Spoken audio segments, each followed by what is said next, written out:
property, so, but during the day, I'm out and about. So on the first day when I went to the protest site, what I had to do, the person who owned the apartment, they wrote down on a piece of paper where I was going, because I didn't speak the language.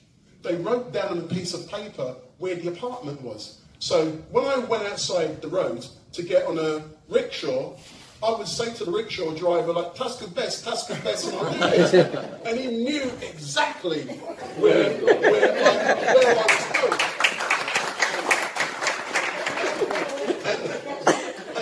And for me, that was brilliant. So, but my first day in Sudan, it was more of a reconnaissance.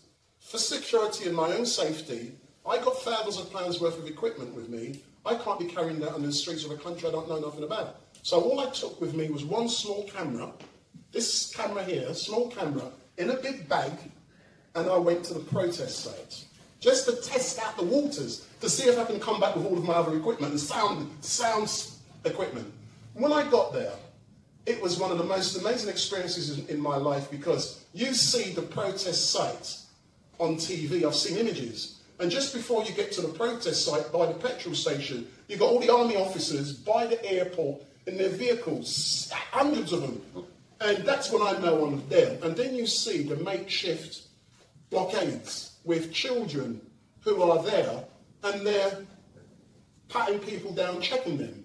And to me, to be there, it was amazing. I loved it. So my first day was, it was in about 11, 12 o'clock in the morning, afternoon. I went there, and I had no problems at all. Everyone welcomed me, because that was my fear. I've got camera equipment. I don't speak the language. What are you doing here? You are a risk.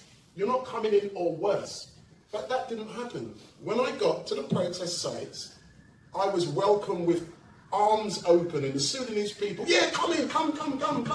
Film camera. You know, they can understand. And there were plenty of people there who spoke English, so they were able to translate for me when that was necessary. So I got there, and they were very friendly, and I got my little camera out, and it was brilliant, and people were there laughing, joking. They wanted to talk to me, they want me to take photographs, and that gave me the confidence. I'm going to go back with my other equipment so I can film. And because of when I went there, it was like midday. The sun is up there. The sun is hot. But I know from going to Barbados, midday, you go and hide in it, you're going to sea or something. You don't.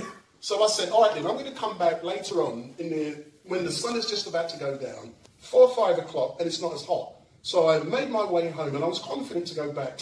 On this occasion, I'd bring equipment with me in my backpack. I've got TV cameras, 2, 3 cameras, everything with me. And when I went there, yet again, and this is now the evening, it was brilliant to see everyone out there protesting, boys, girls, everyone is out there. And the great thing I also saw, and I said it in one of the films I made, I did not see any army officers being brutal to any protesters, and I didn't. At that time, it wasn't happening. It's happened subsequently, but I can only tell you what I visually saw myself. And there was no brutality. And when I went there, I have never seen so many people in my life. Because on that day, I believe, whoever said, I think they said the media asked 1 million people to be there. And there was. I didn't count them physically, because a couple of weeks before, I went to the Million Man March associated with Brexit, and we had helicopters overhead here in London counting people. There was many more people in Sudan. I was on that protest. There was 3, 4, 5 times. I've never seen so many people in my life. And they were all out there chanting, campaigning, and it was really amazing to see all of the different people out there.